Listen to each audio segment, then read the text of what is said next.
ನಮಸ್ಕಾರ ಸ್ನೇಹಿತರೆ, ನಾವು ಈ ಒಂದು ವಿಡಿಯೋದಲ್ಲಿ ಶಿಕ್ಷಕರ ನೇಮಕಾತಿಗೆ ಸಂಬಂಧಪಟ್ಟ ಹಾಗೆ ನೋಡಿ 875 ಹುದ್ದೆಗಳಿಗೆ ನೇಮಕಾತಿ ಶೀಘ್ರದಲ್ಲಿ ಆಗ್ಬೋದು ಅಂತಕ್ಕಂಥ ಒಂದು ಶಿಕ್ಷಕರ ನೇಮಕಾತಿ ಅಪ್ಡೇಟ್ ಸಿಗ್ತಾ ಇದೆ.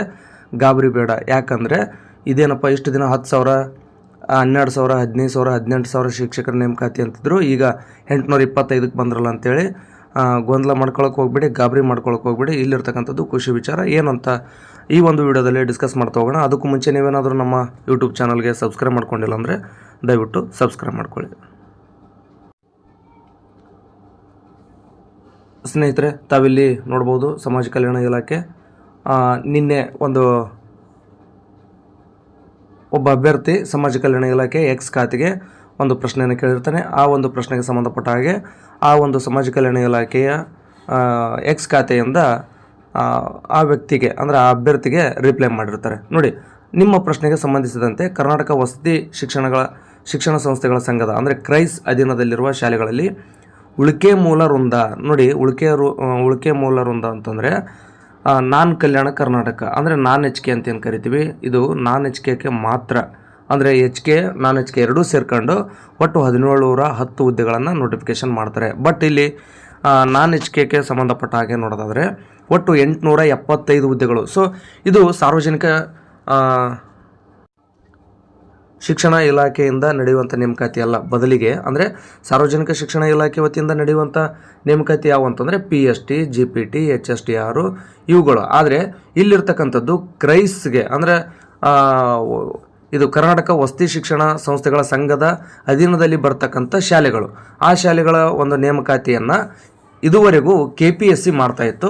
ಈಗ KPSCಯ ಬದಲಾಗಿ KAದವರಿಗೆ ನೇಮಕಾತಿಯನ್ನು ಮಾಡ್ಕೊಳ್ಳೋದಕ್ಕೆ ಪ್ರಸ್ತಾವನೆಯನ್ನು ಸಲ್ಲಿಸಲಾಗಿದೆ. ಅಂದರೆ 875 ಹುದ್ದೆಗಳಿಗೆ ನೇಮಕಾತಿ ಮಾಡ್ಕೊಳ್ಳೋದಕ್ಕೆ ಪ್ರಸ್ತಾವನೆಯನ್ನು ಈಗಾಗಲೇ ಸಮಾಜ ಕಲ್ಯಾಣ ಇಲಾಖೆಯಿಂದ ಕರ್ನಾಟಕ ಎಕ್ಸಾಮಿನೇಷನ್ ಅಥಾರಿಟಿ ಅವರಿಗೆ ಹೋಗಿರ್ತಕ್ಕಂಥದ್ದು. ಅಂದರೆ ಇಷ್ಟು ದಿನ KPSC ಮಾಡ್ತಾಯಿತ್ತು, ಈಗ KA ಮಾಡ್ತಾ ಇದೆ. ಇದರಲ್ಲಿ ಅಂದರೆ 875ರಲ್ಲಿ 75 ಹುದ್ದೆಗಳು ದೈಹಿಕ ಶಿಕ್ಷಕರ ನೇಮಕಾತಿಯನ್ನು ಒಳಗೊಂಡಿರ್ತಕ್ಕಂಥದ್ದು. ಹಾಗಾದರೆ ಇನ್ನೊಂದು ಏನು ಅಂತಂದರೆ ಇಷ್ಟು ದಿನದಲ್ಲೇ ನೋಟಿಫಿಕೇಷನ್ ಆಗಬೇಕಾಗಿತ್ತು, ಬಟ್ ಇದುವರೆಗೂ ಆಗಿಲ್ಲ ಅಂತಂದರೆ ಅಂದರೆ ಅನೇಕ ಕಾರಣಗಳು ಅದಕ್ಕೆ ಇರ್ತವೆ. ಇಲ್ಲಿ ಇನ್ನೊಂದು ಗೊಂದಲ ಏನು ಅಂತಂದರೆ ಇತ್ತೀಚೆಗೆ ಸುಪ್ರೀಂ ಕೋರ್ಟ್ ಶಿಕ್ಷಕರ ನೇಮಕಾತಿಗೆ TETಯನ್ನು ಕಡ್ಡಾಯಗೊಳಿಸಿರ್ತಕ್ಕಂಥದ್ದು.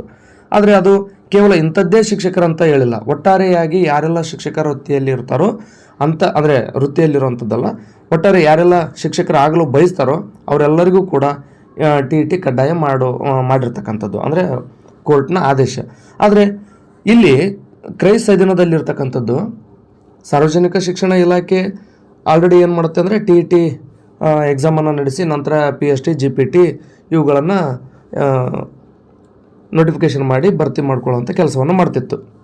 ಆದರೆ ಈ ಕ್ರೈಸ್ ಆಗಿರ್ಬೋದು, ಮೌಲಾನಾ ಆಜಾದ್ ಆಗಿರ್ಬೋದು, ಇವುಗಳಿಗೆ ಲಾಸ್ಟ್ ಬಾರಿ ಎಕ್ಸಾಮ್ ನಡೆದಾಗ TET ಇರಲಿಲ್ಲ. ಅಂದರೆ 2017-18 ಅನಿಸುತ್ತೆ, ಅಷ್ಟು ನನಗೆ ನೆನಪಿಲ್ಲ. ಬಟ್ ಆಗ ಕ್ರೈಸ್ನಲ್ಲಿ ಇರ್ತಕ್ಕಂಥ ಶಿಕ್ಷಕರ ನೇಮಕಾತಿ ನಡೆದಾಗ ಅಂದರೆ TET ಅವಾಗ ಇರಲಿಲ್ಲ. ಅಂದರೆ ಕೇವಲ B.Ed, ಡಿಗ್ರಿ, D.Ed, ಡಿಗ್ರಿ ಇದರ ಆಧಾರದ ಮೇಲೆ ನೇಮಕಾತಿ ನಡೆದ್ಬಿಟ್ಟು. ಆದರೆ ಈ ಬಾರಿ ಕೋರ್ಟ್ನ ಆದೇಶ ಕೂಡ ಇದೆ.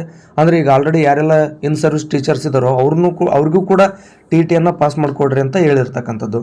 ಜೊತೆಗೆ ಹೊಸದಾಗಿ ನೇಮಕಾತಿ ಮಾಡ್ಕೊಳ್ಳೋವಂಥವ್ರು ಕೂಡ ಇದರಿಂದ ತಿಳ್ಕೊಬೇಕಾಗಿರೋದೇನೆಂದರೆ TET ಇಲ್ಲಿ ಪಾಸ್ ಆಗಲೇಬೇಕಂತ ಅರ್ಥ. ಹಾಗಾಗಿ ಅಲ್ಲಿ ಕೇವಲ ಅದು ಶಿಕ್ಷಕರ ಯಾರೆಲ್ಲ ಶಿಕ್ಷಕರ ಇದ್ದಾರೋ ಅಥವಾ ಅಂದರೆ ಶಿಕ್ಷಕರ ನೇಮಕಾತಿಗೆ ಅರ್ಜಿಯನ್ನು ಸಲ್ಲಿಸ್ತಾರೋ ಅಂಥವ್ರೆಲ್ಲರೂ ಕೂಡ TET ಅಂತ ಹೇಳಿರ್ತಕ್ಕಂಥದ್ದು. ಹಾಗಾಗಿ ಇಲ್ಲಿರ್ತಕ್ಕಂಥವ್ರು ಅಂದರೆ ಕ್ರೈಸ್ ಅಧೀನದಲ್ಲಿ ಬರ್ತಕ್ಕಂಥ ಶಾಲೆಗಳಾಗಿರ್ಬೋದು, ಜೊತೆಗೆ ಮೌಲಾನಾ ಆಜಾದ್ ಶಾಲೆಗಳಾಗಿರ್ಬೋದು, ಆನಂತರ ಆಶ್ರಮ ಶಾಲಾ ಶಿಕ್ಷಕರ ನೇಮಕಾತಿ ಆಗಿರ್ಬೋದು, ಇವೆಲ್ಲವೂ ಕೂಡ ಇಷ್ಟು ದಿನ TET ಇರಲಿಲ್ಲ. ಬಟ್ ಈಗ ನೋಡಿ, ಈಗ ಸುಪ್ರೀಂ ಕೋರ್ಟ್ ಆದೇಶ ಆಗಿರೋದ್ರಿಂದ ಇವುಗಳಿಗೂ ಕೂಡ TET ಏನಾದರೂ ಅನ್ವಯ ಆಗುತ್ತಾ ಅಥವಾ ಮುಂದಿನ ದಿನಗಳಲ್ಲಿ TET ಮಾಡ್ತಾರೆ ಅನ್ನೋಂಥದ್ದು ಕೂಡ ಇಲ್ಲಿ ಕ್ಲಾರಿಟಿ ಇಲ್ಲ. ಅಂದರೆ ಒಟ್ಟಾರೆಯಾಗಿ ಏನಂತಂದರೆ ಈಗಾಗಲೇ ಕರ್ನಾಟಕ ಎಕ್ಸಾಮಿನೇಷನ್ ಅಥಾರಿಟಿ ಅವರಿಗೆ ಪ್ರಸ್ತಾವನೆ ಹೋಗಿರೋದ್ರಿಂದ ನೇಮಕಾತಿ ಅಧಿಸೂಚನೆ ಬಿಡುಗಡೆ ಆಯಿತು ಅಂದರೆ ಆಗ ಒಂದು ನಿಖರವಾದಂಥ ಮಾಹಿತಿ ಎಲ್ಲರಿಗೂ ಕೂಡ ಲಭ್ಯ ಆಗ್ತಕ್ಕಂಥದ್ದು. ಆದಾಗ್ಯೂ ಕೂಡ ಸ್ವಲ್ಪ ಸೇಫ್ ಇರಬೇಕಲ್ವ, ಆ ಕಾರಣದಿಂದಾಗಿ ನೀವು TETಯನ್ನು ಕ್ಲಿಯರ್ ಮಾಡ್ಕೊಂಡಿರ್ತಕ್ಕಂಥದ್ದು ಭಾಳ ಒಳ್ಳೆಯದು. ಇಲ್ಲ ಅಂತಂದರೆ ಸದ್ಯಕ್ಕಂತೂ ನೋಡಿ, ಸದ್ಯ ಇರ್ತಕ್ಕಂಥ ನಿಯಮಗಳ ಪ್ರಕಾರ ಇವುಗಳಿಗೇನು TET ಅವಶ್ಯಕತೆ ಇಲ್ಲ.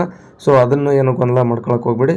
ಬಟ್ ಮುಂದೆ ನೋಡಿ, ಈಗ ಕಡತವನ್ನು ಸಲ್ಲಿಸಿದ್ದಾರೆ, ಬಟ್ ಅವ್ರೇನಿದೆ ಈ ರೀತಿಯಾಗಿ TETಯನ್ನು ಮಾಡಿಕೊಂಡು ಆನಂತರ ಮಾಡಬೇಕಂತ ಏನಾದರೂ ವಿಚಾರ ಬಂತಂದರೆ ಹೇಳೋಕ್ಕಾಗಲ್ಲ. ಒಟ್ಟಾರೆ ಏನೇ ಆಗಲಿ 875 ಹುದ್ದೆಗಳು ನಾನ್ ಕಲ್ಯಾಣ ಕರ್ನಾಟಕಕ್ಕೆ 75 ಹುದ್ದೆಗಳು, ಅದರಲ್ಲಿ 875ರಲ್ಲಿ 75 ಹುದ್ದೆಗಳು ದೈಹಿಕ ಶಿಕ್ಷಕರ ನೇಮಕಾತಿಯನ್ನು ಒಳಗೊಂಡಿದ್ದು, HK ನಾನ್ HK ಒಟ್ಟಾರೆಯಾಗಿ ಎಲ್ಲವೂ ಸೇರ್ಕೊಂಡು ಕ್ರೈಸ್ ಅಧೀನದಲ್ಲಿರ್ತಕ್ಕಂಥ ಶಾಲೆಗಳಲ್ಲಿ ಶಿಕ್ಷಕರ ನೇಮಕಾತಿ 1700+ ಆಗ್ಬೋದು ಅಂತಕ್ಕಂಥದ್ದು ನನ್ನ ಅಭಿಪ್ರಾಯ.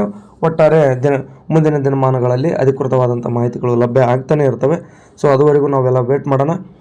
ಸ್ನೇಹಿತರೆ, ನಿಮಗೆ ಮತ್ತೊಮ್ಮೆ ನೆನಪು ಮಾಡೋದಕ್ಕೆ ಇಷ್ಟಪಡ್ತೀನಿ, PST GPT HSTR ಅಂತೇಳಿ ನೀವು ಈ ಹುದ್ದೆಗಳಿಗೆ ಕಾಯ್ತಾ ಕೂತಿದ್ರಿ. ಸೊ ಇದೇನು ತಪ್ಪಲ್ಲ, PSTನೂ ಬರೀರಿ, GPT ಬರೆಯೋರು, HST ಇದು HSTR, PU lecturer, assistant professor ಇವೆಲ್ಲವೂ ಕೂಡ ನಮಗೆ ಮಾಹಿತಿ ಇತ್ತು. ಆದರೆ ಇದೀಗ ಸಮಾಜ ಕಲ್ಯಾಣ ಇಲಾಖೆಯವರ ಅಧಿಕೃತವಾದಂಥ X ಖಾತೆಯಿಂದ ಬಂದಿರತಕ್ಕಂಥ ಮಾಹಿತಿ ಇದಾಗಿದ್ದು, ಇದು ಕೂಡ ಒಂದು ನಾವು ಇಟ್ಕೋಬೋದು, ನೋಟಿಫಿಕೇಶನ್ ಸದ್ಯದಲ್ಲಿ ಆಗ್ಬೋದು ಅಂತೇಳಿ. ಆ ಕಾರಣದಿಂದಾಗಿ ಇಲ್ಲಿಯೂ ಕೂಡ ನಿಮಗೆ ಶಿಕ್ಷಕರಾಗಲು ಅವಕಾಶ ಸಿಕ್ತು. ಮತ್ತು ಮೌಲಾನಾ ಆಜಾದ್ ವಸತಿ ಶಾಲೆಗಳಲ್ಲಿಯೂ ಕೂಡ ನೀವು ಶಿಕ್ಷಕರಾಗ್ಬೋದು. ಆದರ್ಶ ಅಲ್ಲ, ಆಶ್ರಮ ಶಾಲಾ ಶಿಕ್ಷಕರ ನೇಮಕಾತಿ ಕೂಡ ಆಗುತ್ತೆ, ಅಲ್ಲಿಯೂ ಕೂಡ ನೀವು ಶಿಕ್ಷಕರಾಗ್ಬೋದು. ಸೊ ಇಷ್ಟೆಲ್ಲ ಅವಕಾಶಗಳು ನಿಮಗೆ ಮುಂದೆ ಇರತಕ್ಕಂಥದ್ದು. ಹಾಗಾಗಿ ಇಲ್ಲಿ ಸ್ವಲ್ಪ ಮೀಸಲಾತಿ ವಿಚಾರ ಮತ್ತೊಂದಷ್ಟು ಬೇರೆ ಬೇರೆ ಕಾರಣಕ್ಕೆ ನೋಟಿಫಿಕೇಷನ್ ಲೇಟ್ ಆಗಿರ್ಬೋದು, ಆದರೆ ನೋಟಿಫಿಕೇಷನ್ ಅಂತೂ ಖಂಡಿತವಾಗಲೂ ಆಗ್ತವೆ. ನೋಡಿ, ಸಾರ್ವಜನಿಕ ಶಿಕ್ಷಣ ಇಲಾಖೆ ವತಿಯಿಂದ ಮಾಡುವಂಥ PST GPT HSTR ನೇಮಕಾತಿಗಳು ಜೊತೆಗೆ ಕ್ರೈಸ್ ಅಧೀನದಲ್ಲಿರ್ತಕ್ಕಂಥ ವಸತಿ ಶಾಲೆಗಳು, ಮೌಲಾನಾ ಆಜಾದ್ ವಸತಿ ಶಾಲೆ ಹಾಗೂ ಆಶ್ರಮ ಶಾಲಾ ಶಿಕ್ಷಕರು, ಅಂದರೆ ಆಶ್ರಮ ಶಾಲೆಗಳೇನಿದ್ದಾವೆ ಅಲ್ಲಿಯೂ ಕೂಡ ಅಂದರೆ ಒಟ್ಟಾರೆಯಾಗಿ 4 ಕಡೆ ನಿಮಗೆ ಅವಕಾಶ ಇರತಕ್ಕಂಥದ್ದು. ಇಷ್ಟು ದಿನ ನಾವು ಕೇವಲ ಒಂದು ಕಡೆ ಅಷ್ಟೇ ಭರವಸೆ ಇತ್ತು, ಏನು ಅಂದರೆ ಸಾರ್ವಜನಿಕ ಶಿಕ್ಷಣ ಇಲಾಖೆಯಲ್ಲಿ ಇಲಾಖೆ ವತಿಯಿಂದ ನೇಮಕಾತಿ ಆಗ್ತವೆ ಅಂತಕ್ಕಂಥದ್ದು. ಈಗ ಮತ್ತಷ್ಟು ಅವಕಾಶಗಳು ವಿಸ್ತಾರಗೊಂಡಿರ್ತಕ್ಕಂಥದ್ದು, ಎಲ್ಲ ಕಡೆ ನಿಮಗೆ ಅವಕಾಶಗಳು ಸಿಗ್ತವೆ. ಸ್ವಲ್ಪ ಚೆನ್ನಾಗಿ ಓದ್ಕೊಂಡ್ರಿ ಅಂದರೆ ಒಂದು ಕಡೆ ನೀವು ಮಿಸ್ ಮಾಡ್ಕೊಂಡ್ರು ಇನ್ನೊಂದು ಕಡೆನಾದರೂ ನೀವು ಎಕ್ಸಾಮನ್ನು ಕ್ಲಿಯರ್ ಮಾಡ್ಕೊಳ್ಬೋದು ಅಂತ ಭರವಸೆಯನ್ನು ನೀಡ್ತಾ ಈ ಒಂದು ವಿಡಿಯೋನ ನಾನು ಇಲ್ಲಿಗೆ ಮುಗಿಸ್ತಾ ಇದ್ದೀನಿ. ನಿಮಗೇನಾದರೂ ಡೌಟ್ ಇದ್ದರೆ ಕಮೆಂಟ್ ಬಾಕ್ಸ್ ಅಂತೂ ಓಪನ್ ಆಗಿದ್ದೇ ಇರುತ್ತೆ, ನೀವು ಕಮೆಂಟ್ ಮಾಡಿ ನಿಮ್ಮ ಪ್ರಶ್ನೆಗಳಿಗೆ ಉತ್ತರಿಸುವಂಥ ಪ್ರಯತ್ನವನ್ನು ಮಾಡ್ತೀನಿ ಅಂತ ಹೇಳ್ತಾ ಈ ಒಂದು ವಿಡಿಯೋನ ಇಲ್ಲಿಗೆ ಮುಗಿಸ್ತಾ ಇದ್ದೀನಿ. ಧನ್ಯವಾದಗಳು.